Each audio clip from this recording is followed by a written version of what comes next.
1편에서 기무라 타쿠야가 보여준 젊음의 유약함에 대해 이야기해보았다면 2편에서는 기무라 타쿠야의 패션에 대해 이야기해보겠습니다. 오늘은 총 3가지 스타일링에 대해 소개할 예정이며 아이템의 비하인드 스토리와 젊음이라는 키워드가 어떻게 연결되는지에 집중해 소개하겠습니다. 첫 번째 착장으로 1994년 방영된 젊은이의 모든 것에서 보여준 착장입니다.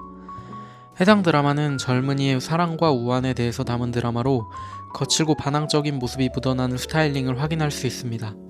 전체적인 분위기는 기무라 타쿠야를 대표하는 아메리카 캐주얼 스타일로 흘러갑니다.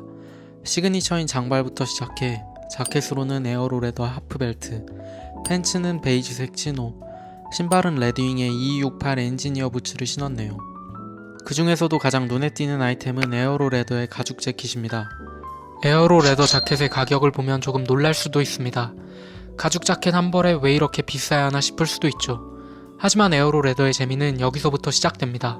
이 브랜드는 단순히 완성된 제품을 고르는 방식이 아니라 고객이 직접 자켓의 세부 요소를 조합해 자신만의 한 벌을 만들어가는 구조를 갖고 있기 때문입니다.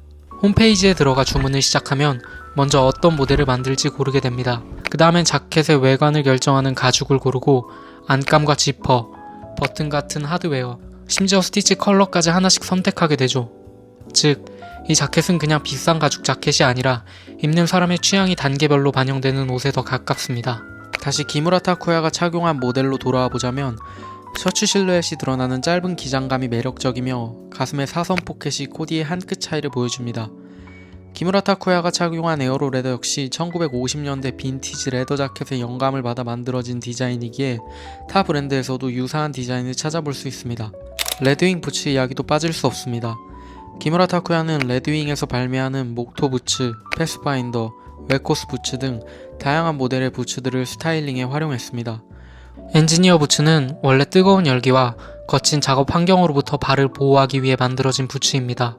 최초의 용도는 증기기관차에서 일하던 노동자들을 위해서였고 이후 1940년대 2차 세계대전 시기를 지나며 군인들의 발을 보호하기 위해 보급됩니다. 그런데 더 흥미로운 건 전쟁이 끝난 뒤입니다. 제2차 세계대전이 끝난 뒤 많은 참전 군인들은 다시 평범한 일상으로 돌아가는데 어려움을 겪었습니다. 전쟁 속에서 느꼈던 긴장감, 아드레날린과 전우애를 쉽게 찾을 수 없었기 때문이죠. 그 공백을 대신해준 것이 바로 바이크 문화였습니다. 거칠게 달리는 바이크는 빠른 속도로 아드레날린을 주입했고 집단의 소속감을 느끼게 해줬기에 엔지니어 부츠는 바이크 문화 속에서 자연스럽게 함께 자리 잡게 됩니다. 특히 대형 바이크에서 올라오는 열기와 엔진 주변의 환경을 생각하면 원래 보호를 위해 만들어진 이 부츠가 바이커들에게도 잘 맞아 떨어졌던 셈입니다. 그리고 1953년 말론 브란도가 영화 더 와일드 원에서 폭주적으로 등장하면서 오토바이, 가죽 자켓, 그리고 엔지니어 부츠의 조합은 이때부터 젊음과 반항, 그리고 제도권 밖의 자유로움을 상징하는 이미지로 굳어지게 되죠. 결국 엔지니어 부츠는 노동의 현장에서 출발했지만 전쟁 후의 불안과 욕망을 지나 바이커 문화로 옮겨가며 하나의 젊은 청춘 아이콘이 된 것입니다. 그렇기 때문에 기무라 타쿠야가 스타일링한 에어로레더 하프벨트와 레드윙 2268 엔지니어 부츠의 조합은 단순히 빈티지한 아메카지룩이 아니라 젊은이의 모든 것 속에서 그가 연기한 거칠고 반항적인 젊은 청춘을 간접적으로 드러내는 아주 좋은 스타일링이 된 것이죠. 다음 스타일링은 베이프입니다. 기무라 타쿠야가 착용한 대표적인 베이프 제품을 떠올리신다면 아마 우리에게 익숙한 히로의 레더 푸퍼 자켓이 떠오르실 것입니다. 전성기를 달리고 있던 1998년 갑작스러운 결혼 소식과 출산으로 인해 많은 이들이 이제 그의 커리어는 끝났다고 이야기했는데 드라마 히로를 기점으로 기무라 타쿠야는 자신의 입지가 줄어들지 않았다는 것을 보여주었습니다. 실제 드라마는 최고 시청률 36%로 많은 인기를 끌었습니다.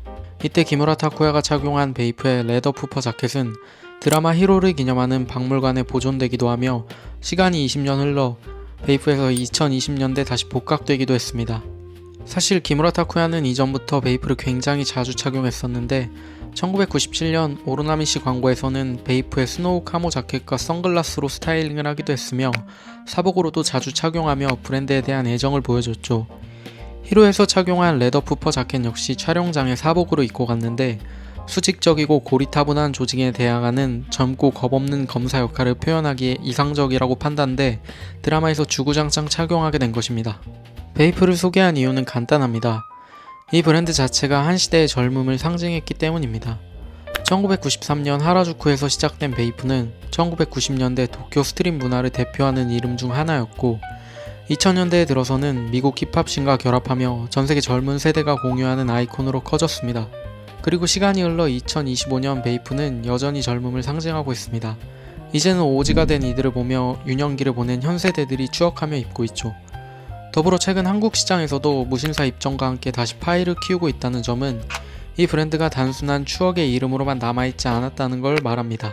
이와 같은 요인들로 1990년대 헤이세이 시대 도쿄의 젊음을 대변하는 기무라 타쿠야에게 빼놓을 수 없는 스타일링으로 다가옵니다. 그가 그 시대 젊은이들 중 가장 트렌드에 예민하게 반응했던 감각, 빠르게 움직이던 문화를 누구보다 자연스럽게 몸에 걸치고 있었다는 뜻이죠. 마지막 스타일링은 롱바케에서 보여준 슬림핏 티셔츠들입니다. 티셔츠는 어쩌면 가장 솔직한 옷입니다. 내가 어떤 음악을 듣고 어떤 문화를 좋아하고 무엇에 마음이 움직이는지를 가장 직접적으로 보여주기 때문이죠. 그래서 롱바켓 속 기무라 타쿠야의 티셔츠들은 세나라는 인물이 어떤 감수성을 가진 젊은이인지 보여주는 장치처럼 느껴집니다. 이 가치에 의거해 주목할 만한 티셔츠는 라이브 에이드 티셔츠입니다. 롱바케에서 잠옷으로, 집 앞 마실 차림으로, 심지어 데이트 룩으로도 자주 착용하던 이 티셔츠는 그래픽 뒤에 많은 의미들이 숨어져 있습니다. 1985년 영국의 아티스트들이 의기투합해서 만든 라이브 에이드 페스티벌은 후에 많은 아티스트들에게 영감을 주었습니다. 간단히 소개하자면 아프리카 난민들을 구조하고자 개최한 자선 페스티벌이며 그중 백미는 퀸입니다. 피날레를 장식한 퀸의 이야기는 보헤미안 랩소디라는 영화에서 그 자세한 스토리를 다루고 있습니다. 기무라 타쿠야가 연기한 드라마 속 주인공 세나는 누군가를 위해 피아노를 연주해본 적이 없다고 말할 정도로 직관적으로 남들에게 자신을 드러내기에 어색해하는 사람입니다. 그래서 롱바켓 속 기무라 타쿠야가 연기한 세나의 룩은 더 흥미롭게 다가옵니다. 이전 작품들에서 가죽 자켓이나 부츠 등을 활용해 반항을 표현한 것과 대비되게 슬림한 핏의 티셔츠 한 장으로 자신의 취향과 분위기를 은근하게 드러냅니다. 세나라는 인물이 자신을 표현하는 몇 안 되는 방식처럼 느껴지기도 하죠. 특히 롱바켓 속 티셔츠 룩은 힘이 들어가 있지 않습니다.